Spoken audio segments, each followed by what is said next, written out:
तो हेलो बच्चों, आज हम पाठ 4 सखी और संबंध पाठ के MCQ करने वाले हैं सिर्फ 8 मिनट में।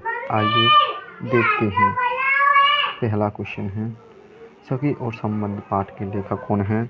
इसका आंसर है कबीर जी हैं। ठीक है। क्वेश्चन दूसरा, कबीर किस प्रकार की भाषा में अपने विचार प्रस्तुत करते हैं? तो सधुकड़ी भाषा। सखी और संवाद के किस पाठ के उपदेश दिए गए हैं? तो भक्ति और नीति के। कबीर ने किस सामाजिक बुराई की आलोचना की है? तो दोनों, यानी आत्मविश्वास अंधी यानी दोनों की है।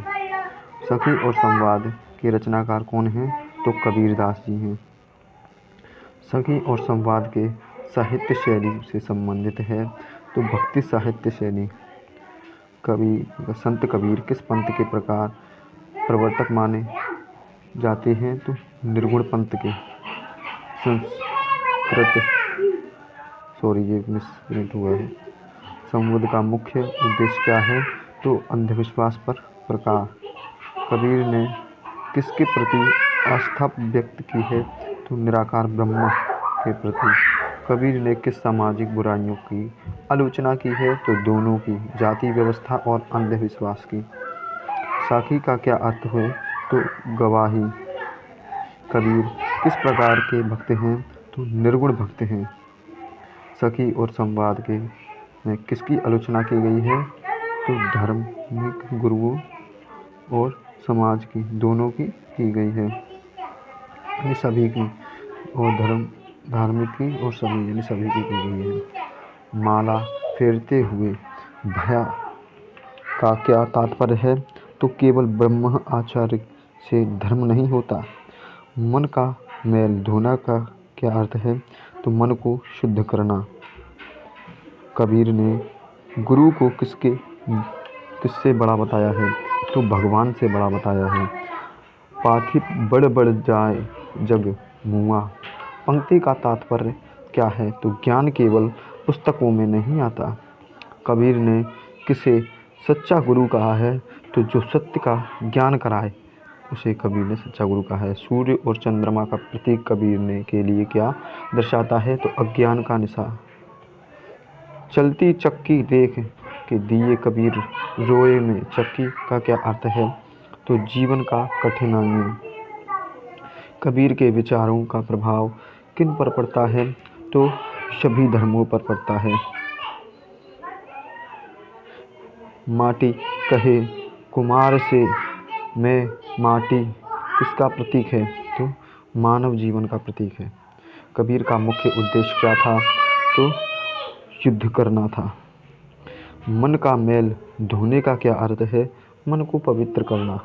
गुरु गोविंद दोऊ खड़े काके लागू पान का सही अर्थ क्या है? तो गुरु का स्थान भगवान से पहले है। कबीर के अनुसार मनुष्य को किससे डरना चाहिए? पाप से डरना चाहिए। ढाई आखर प्रेम का क्या अर्थ है? तो प्रेम सबसे बड़ा धर्म है। कबीर ने किस पर सबसे अधिक बल दिया है? तो आत्मज्ञान पर। राम और रहमान का कबीर के अनुसार क्या अर्थ है? सच्चा ईश्वर। कबीर के मुख्य में संतोष का क्या महत्व है? यह आत्मा की शांति लाता है। कबीर ने पानी बिन मींद प्यास होती में क्या समझाया है? प्रेम के बिना जीवन अधूरा है। मन मस्ती फरेरी का क्या तात्पर्य है? तो मोह माया से मुक्त रहना।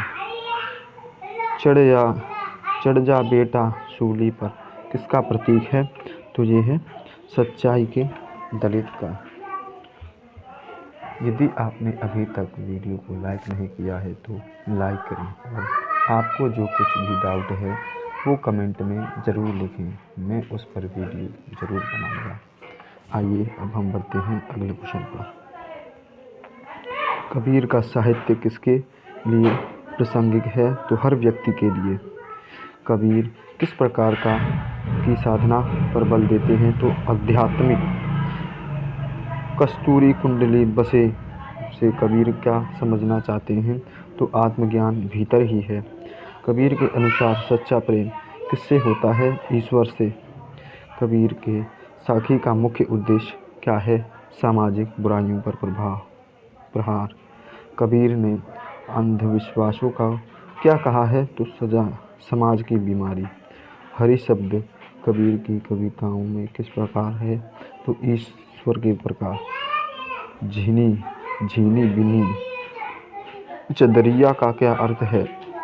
मानव शरीर नाजुक है। कबीर ने किसे माया कहा है? धन और संपत्ति को। कबीर की वाणी में किस प्रकार का सौंदर्य मिलता है? सरल और प्रभावशाली। कबीर किस प्रकार के समाज की कल्पना करता है? तो जातिहीन समाज। कबीर के अनुसार ईश्वर को कहाँ खोजा जाना चाहिए? अपने भीतर। कबीर ने किसे असली ज्ञान कहा है? जो सत्य को जानता हो। जग का प्रतीक कबीर की कविता में क्या दर्शाता है? संसार का मोह। सूरज और चांद का प्रतीक कबीर के लिए क्या है? तो सत्य और ज्ञान। कबीर के अनुसार मृत्यु का क्या है? कबीर के अनुसार मृत्यु क्या है? तो नया प्रारंभ है। साखी और संवाद के में किसकी प्रधानता है? ज्ञान और प्रेम की। अलख का क्या अर्थ है?